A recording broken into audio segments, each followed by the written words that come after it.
Anda menyaksikan News Update pukul 17 waktu Indonesia Barat bersama saya Ani Rahmi.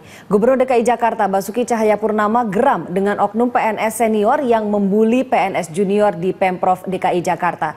Kasus bullying ini didengar Ahok melalui laporan adanya PNS senior yang melarang PNS junior untuk menggunakan bus jemputan. Bukan dihilangin, nah. Sekarang kita tanya sama PNS ya. Ini namanya ngelunjak, saya ulang. Ini namanya betul-betul ngelunjak. Kita kasih bus, pagi-pagi datang. Tanya sama PNS muda, bisa naik nggak? Dibully loh di dalam bus. Sama yang udah duduk, merasa kursi punya dia. Jadi kalau PNS muda dibully, ini pertama. Terus kedua, ada iuran bulanan lagi. 75.000 sampai 100.000. Brengsek kan luar biasa nih, ada iuran bulanan. Yang narik iuran siapa Pak? Iya, saya ada grupnya, ada kayak gengnya nih. Udah kayak ada gengnya, kayak membership. Yang muda-muda nggak bisa naik, dibully karena ini punya si A, si B kursinya. Terus kalau ada yang penumpang biasa, numpang naik boleh nggak? Boleh, dipungutin duit. Tujuannya dari sini Mas? Ya saya kan taruh mata-mata banyak. Pak, itu iurannya buat sopir? PNS, Gimana Pak? sopir gaji kok, makanya dia ada permainan. Terus tarik lagi dari penumpang. Nah, itu udah dosanya. Dosa apa lagi sekarang? Pemirsa, penyidikan kasus dugaan korupsi pendirian Bank Banten terus dilakukan oleh KPK. Dan untuk kedua kalinya Gubernur Banten Rano Karno diperiksa sebagai saksi dalam kasus itu. Kita akan mengetahui bagaimana perkembangan terkini dari KPK bersama reporter Yul Yanawan dan juru kamera Bobby Tobing langsung dari Gedung KPK Jakarta. Ya Yul, bagaimana perkembangan terbaru dari kasus dugaan korupsi pendirian Bank Banten? Iya Doni, untuk hari ini memang KPK menjadwalkan dari pemanggilan Gubernur Banten Rano Karno yang tadi pagi sudah datang pada pukul 9.30 di KPK. Adapun Rano Karno bersama dengan saksi lainnya yakni Muhammad Yanuar diperiksa sebagai saksi untuk tersangka Riki Tampi Nongkol yakni dirut dari PT Banten Global Development atas TPK suap pengesahan dari APBD Pemprov Banten dalam pembangunan Bank Daerah Banten. Dan pemeriksaan ini adalah merupakan pemeriksaan yang kedua untuk Rano Karno dan perkembangan dari penyidikan kasus ini memang KPK masih memeriksa beberapa saksi terkait dari para tersangka yang sebelumnya KPK juga telah menetapkan 3 tersangka dalam kasus ini, diantaranya adalah anggota DPRD Banten dari fraksi PDIP yakni Tri Satya, kemudian ada wakil ketua DPRD Banten dari fraksi Golkar SM Hartono, dan ketiga adalah tadi yang saya sebutkan adalah dirut dari PT Global Development yakni Riki Tampi Nongkol. Dan memang untuk pemeriksaan dan juga penyidikan atas kasus ini dan perkembangannya KPK masih terus menelusuri keterangan dari saksi-saksi.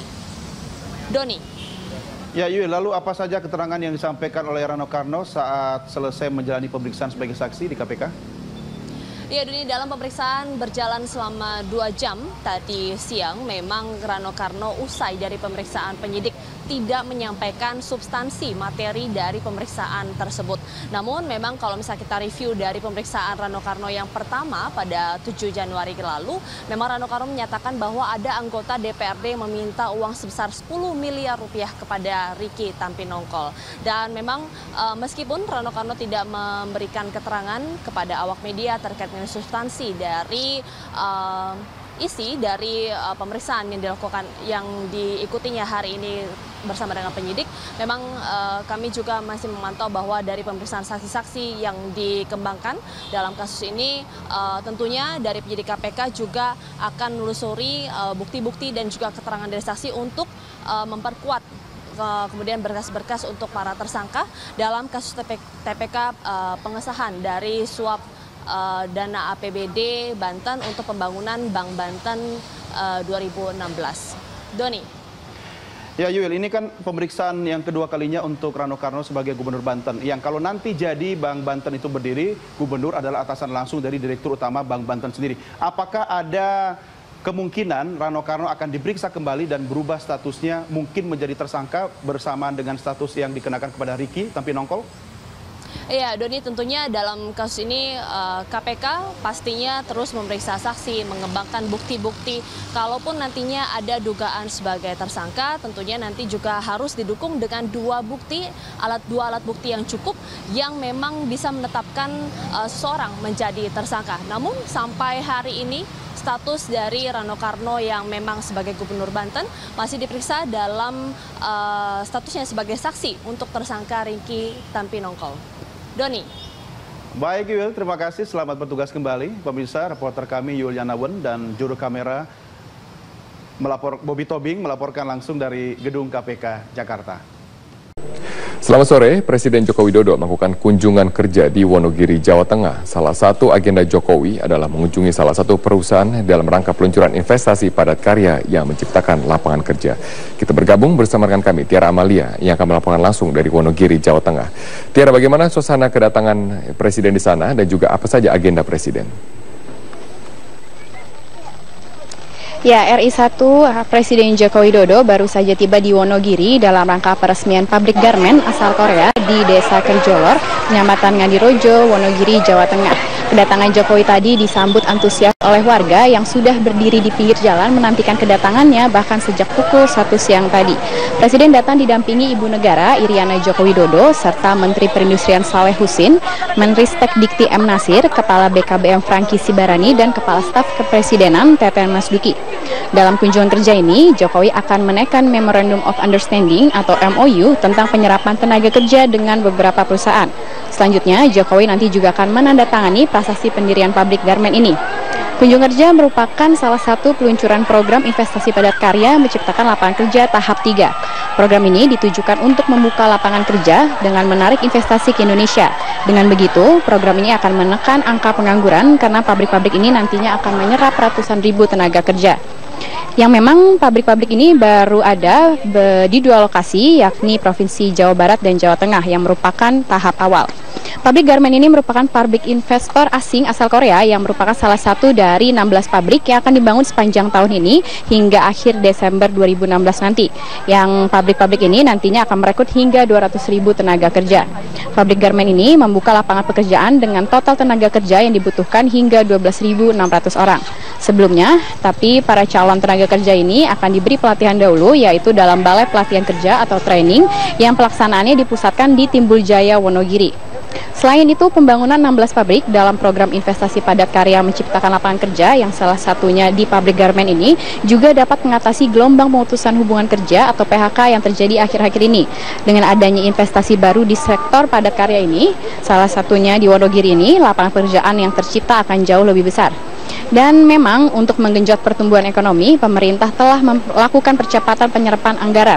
Jika biasanya dana APBN baru diluncurkan ke masing-masing kementerian pada bulan Maret atau April, namun sekarang sudah dimulai sejak Januari, yang tujuannya agar dana ini segera diserap untuk percepatan pembangunan dan berpukar di daerah, sehingga menyerap lapangan pekerjaan. Diharapkan juga pemerintah daerah atau Pemda di seluruh Indonesia turut membantu penciptaan lapangan kerja baru dengan mempermudah perizinan investasi bagi para penanam modal yang ingin membangun pabrik. Demikian Robert. Baik, terima kasih Tiara Amalia atas informasi Anda langsung dari Wonogiri, Jawa Tengah. Tangan lumpuh tidak menyurutkan semangat tukang las asal Karangasem Bali untuk terus berkarya. Ya, demi menghidupi keluarganya, ia membuat sebuah robot tangan dari bahan rongsokan yang dia kumpulkan dari bengkel lasnya. Tangan kiri yang lumpuh sejak 6 bulan lalu tidak menyurutkan semangat Wayan Sumardana untuk terus berkarya. Tuntutan untuk tetap menghidupi keluarga membuat lulusan sebuah SMK jurusan teknologi ini mencoba untuk membuat sebuah robot yang dipasang di tangan kirinya tersebut. Bukan sesuatu yang instan, robot ini baru bisa berfungsi dengan baik setelah 5 kali gagal bereksperimen. Akhirnya robot ciptaannya ini dapat membantunya berkarya sejak 4 bulan lalu. Untuk menggerakkan robot tangan ini, Wayan Sumardana menempelkan chip di kepala. Chip ini berfungsi untuk menangkap sensor perintah yang dikendalikan oleh pikirannya untuk bekerja. Bahan pembuatan robot diambilnya dari barang-barang bekas yang ada di bengkel las miliknya di Desa Nyuh Tebal, Kabupaten Karangasem, Bali. Untuk membeli chips yang dipasangkan di kepalanya, ayah 3 orang anak ini harus membelinya dengan harga 4,5 juta rupiah. Chip ini ia beli secara online di sebuah situs penjualan. Karena saya sakit, makanya saya punya ide untuk buat alat ini gitu. Dulu kan pakai tali kan, gigi saya hilang satu. Nah, semenjak itu saya pikir-pikir, oh lebih baik pakai tangan besi aja kan gitu. Kalau yang menginspirasi buatnya ini? Menginspirasi? Kalau menginspirasi, dulu kan saya udah pernah punya robot pekerja. Kan saya punya 3 tenaga, masing-masing orang tuh punya 1 asisten. Elektroda yang nempel ke kepala saya. Itu fungsinya untuk gitu, udah ngambil sinyal kecil-kecil gitu. Kalau dites pakai alat apapun jarang ketemu. Sulit nyari gini alatnya gitu. Dari sana dimasukin ke sini, ke depan ini. Dari depan ini kan diperbesar lagi sinyalnya, itu diperbesar, dibawa ke microcontroller di sini gitu, di belakang, dibawa ke belakang. Setelah di belakang ditransfer, umpamanya kan saya mau menggerakkan ini kan, yang ke sini dia ditransfer gitu. Semuanya sebenarnya aktif dia, tapi tergantung keperluan gitu. Makanya kalau enggak dia aktif terus tangan saya gini. Makanya dia kadang-kadang ya kalau di dinamo gini kan dikonsletin dia diam. Magnet, semua magnet aktif kan, diam deh gitu. Ngunci, tapi di waktu ngunci itu ini dia ngabisin baterai banyak. Memang dulu kan sebelum punya tangan besi